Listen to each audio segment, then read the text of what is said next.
Telangana municipal ఎన్నికల్లో Janasena party పోటీ చేస్తున్న విషయం మనందరికీ తెలుసు. తెలంగాణ మున్సిపల్ ఎన్నికల్లో మరి జనసేన పార్టీ పోటీ చేసి ఒక్క సీటైనా గెలుస్తుందా, అసలు విజయం సాధించగలుగుతుందా, అసలు జనసేన పార్టీ గెలవగలుగుతుందా అని చెప్పేసి చాలామంది చాలా రకాలుగా అయితే మాట్లాడుతున్నారు.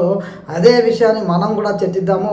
ముఖ్యంగా మనం మాట్లాడుకోవాల్సిన అంశం ఏంటంటే, గతంలో మొన్న జరిగినటువంటి గ్రామ పంచాయతీ ఎన్నికల్లో జనసేన పార్టీ పిలిపివ్వకున్నా కూడా జనసేన పార్టీ తరఫున చాలామంది అభ్యర్థులు, ముఖ్యంగా జన సైనికులు అయితే జనసేన జెండా పట్టుకొని మరి పోటీ చేసారు. చాలా చోట్ల వార్డు మెంబర్లుగా విజయం సాధించారు. అదేవిధంగా ఉప సర్పంచులుగా కూడా గెలిచి చూపించారు.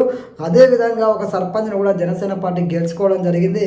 మనందరికీ తెలుసు, గతంలో కూడా జనసేన పార్టీ ఎమ్మెల్యే ఎలక్షన్లలో 8 స్థానాల్లో పోటీ చేసినప్పటికీ కూకట్పల్లి స్థానంలో మాత్రమే 40,000 ఓట్లని జనసేన పార్టీ సాధించగలిగింది. మిగతా చోట్ల సాధారణమైన ఓటునే జనసేన పార్టీ అయితే సాధించగలిగింది. మన అందరికీ తెలుసు, ఎన్నికలు అంటేనే గెలుపు ఓటములకి అతీతం. ఒక రాజకీయ పార్టీ గెలిచినా ఓడినా ఎన్నికల్లో పోటీ చేస్తేనే ప్రజలకి ఒక గుర్తింపు అనేది వస్తుంది. ప్రజలు కూడా ఈ పార్టీ ఉందని తెలుస్తుంది.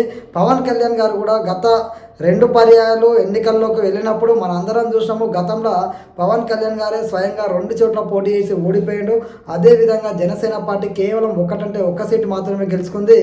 మనందరికీ తెలుసు, జనసేన పార్టీ ఎక్కడుంది, జనసేన పార్టీ గెలిచే సీన్ ఉందా, వాళ్ళ జనసేన పార్టీ స్థాపించిన పవన్ కళ్యాణ్ గారే ఓడిపోయాడు అని చెప్పేసి ఆయనను ఏ విధంగా హేళన చేశారు, అవమానం చేశారు, జనసేన పార్టీ గురించి ఏ రకంగా మాట్లాడారో గతంలో మనం చూసినాం. అయితే మొన్న జరిగినటువంటి ఎన్నికల్లో జనసేన పార్టీ ఒక్క సీటు గెలవలే అని ఎవరైతే అన్నారో, ఇప్పుడు ఒక్క సీటు కూడా ఓడిపోకుండా దేశ రాజకీయ చరిత్రనే అలుపెరగని విజయాన్ని సాధించింది. 100% స్ట్రైక్ రేట్ తోటి పోటీ చేసిన ఒక్క స్థానంలో కూడా ఓడిపోలేదు. అంటే దేనికైనా సమయమే ఒక సమాధానం చెప్తుంది.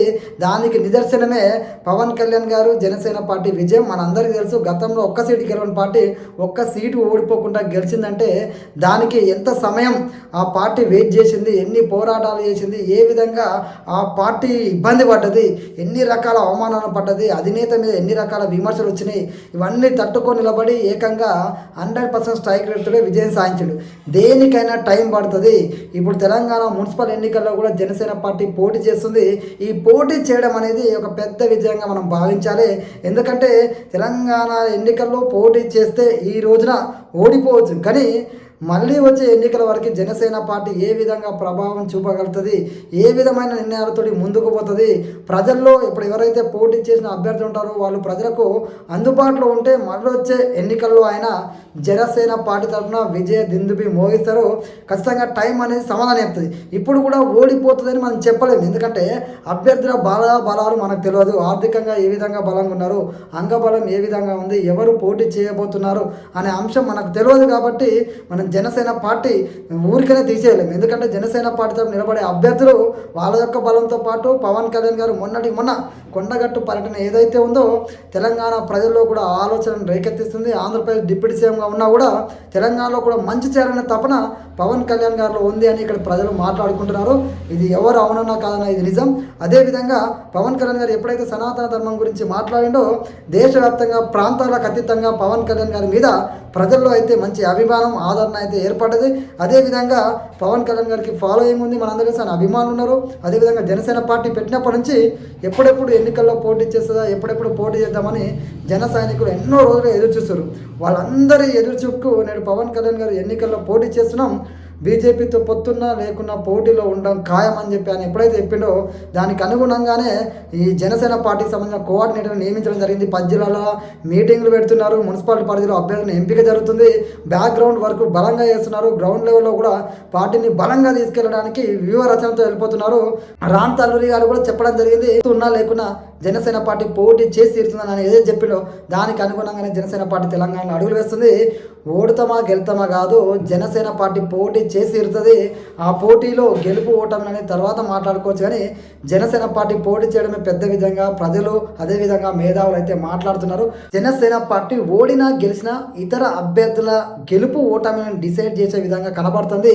ఓటింగ్ శాతం ఏ విధంగా ఉండబోతుంది, జనసేన సాధించే ఓట్లు కూడా వచ్చే ఏవైతే సార్వత్రిక ఎన్నికలు ఉంటాయో వాటికి ఖచ్చితంగా ఈ యొక్క ఓట్లను బట్టి ఖచ్చితంగా జనసేన బలం కూడా మనం డిసైడ్ అవుతుంది.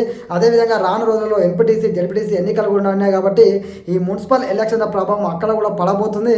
కాబట్టి పవన్ కళ్యాణ్ గారి పట్ల, జనసేన పార్టీ పట్ల తెలంగాణ ప్రజలు ఏ విధంగా ఈ ఓట్ల రూపంలో ప్రభావాన్ని చూపించబోతున్నారో, అనుకూలంగా ఉన్నారా, ఏ విధంగా ఉన్నారో అనేది జనసేన పార్టీకి కూడా ఒక అంచనాకు వచ్చే అవకాశం అయితే ఈ ఎన్నికలు నిర్ణయించబోతున్నాయి.